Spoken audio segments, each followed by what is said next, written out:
Well, this took a while, but I finally got around to doing it, although it isn't exactly what I said I was going to do, since I said I was going to make another VTuber. And, well, Connor's not exactly a VTuber, though there is a massive asterisk next to that statement, since the man owns more VTuber models than most VTubers, so I'm going to say it counts. For some reason I was fixated on making other VTubers before reading this comment. And then I felt like an absolute fool, because of course if I was going to add anyone to this, it should be Connor.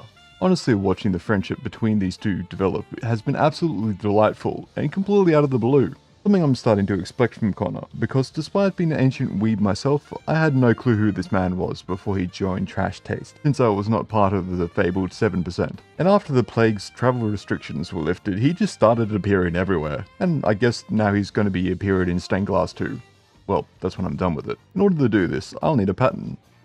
Now there is one image Connor commonly uses, but I'm not going to use that one for, well, reasons. Fortunately, sometimes he has YouTube thumbnails drawn for him, so I'm just going to nick one of those. After filling in some of the missing hair and then tracing the outline, I have my pattern.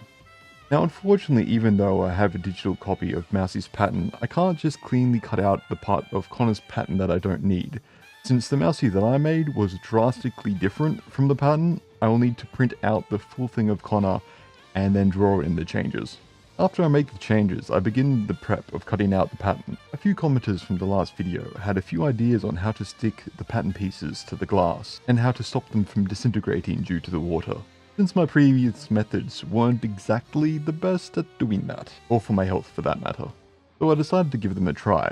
Well, kinda. One said to cut out the pattern pieces in baking paper and then use double-sided sticky tape to adhere it to the glass, while another said to use a Cricut cutter to cut out vinyl stickers which you could use for the pattern pieces. Since I'm terrible at following instructions and I don't have a Cricut cutter, my plan is to kind of combine the two by double-sided sticky taping the pattern pieces onto adhesive contact paper and then cutting it out. This should be fairly simple, although there was one hiccup. I forgot that I had to put the double-sided sticky tape on very specific parts of the pattern, which I could no longer see because I'd flipped the paper over and had only printed this on one side. Fortunately, I had a light box laying around, which I could put underneath the paper and make the pattern shine through from the other side. After applying the sticky tape, I had to double check to make sure it still fit correctly, which it did. Then it was peeling and cutting time, which was quite tedious. Not only did I have to cut out all of the pieces, I had to trim off all of the black lines in order for the lead cane to fit correctly. Now all of this is done, it is time to apply them to the glass. Well, attempt to apply them to the glass, while trying to keep everything in shot as my camera mount keeps slowly dying since I still haven't fixed it since the Numi video. Eventually I just ended up duct taping my camera to the wall and finished applying the patterns.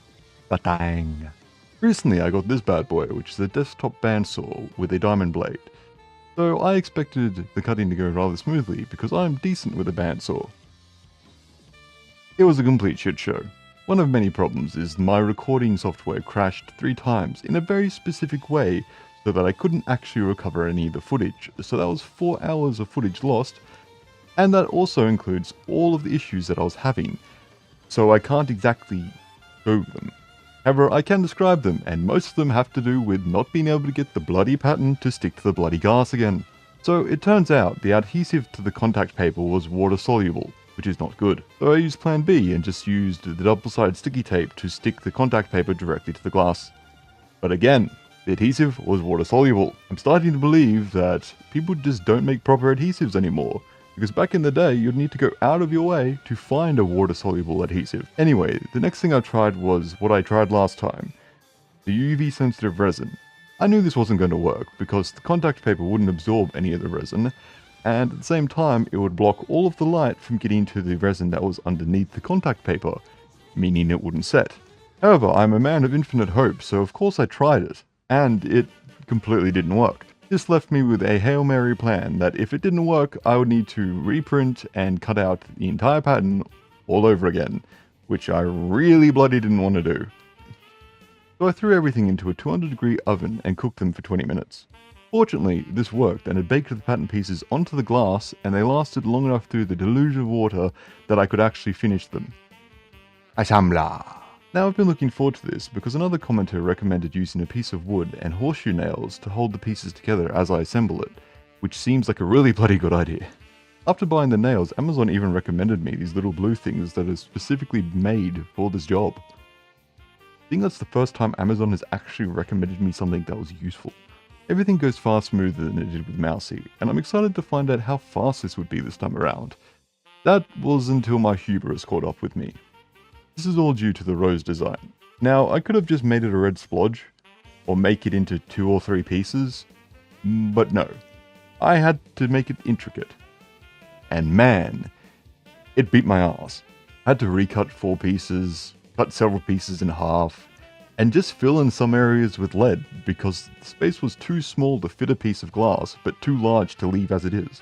On the bright side, at least I know my limitations now, so I can completely ignore them in the future. And aside from needing to recut a few more pieces, the rest of them fall into place, which is rather auspicious because I'm starting to run out of time for this project. Soldering. I don't know if it's because I've placed the lead cane better this time, or I've just gotten better at soldering, but it's far less laborious this time around.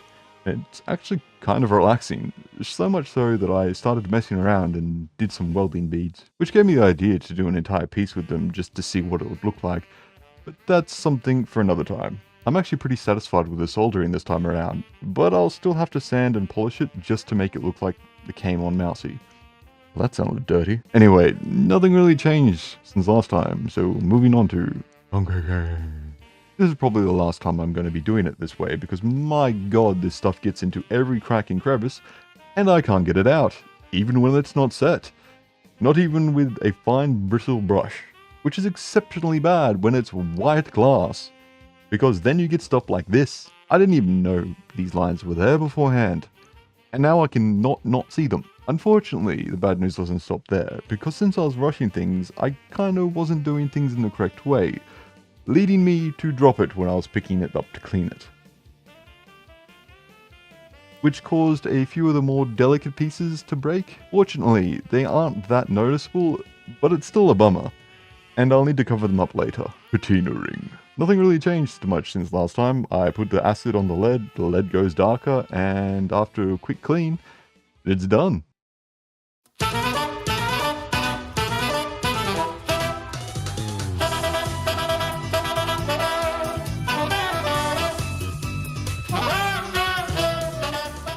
This went far smoother than it did last time, and I think that's mostly due to the advice of viewers, to be completely honest with you. I cannot understate how god tier that horseshoe nails recommendation was. At this rate, I think after the next part I should have everything dialed in. Speaking of which, I will be finishing this in the next part, because I think I'm starting to push the limits on how big I can make it, but there's still some room, so I'll be adding another actual VTuber and the background, so feel free to subscribe if you want to see that.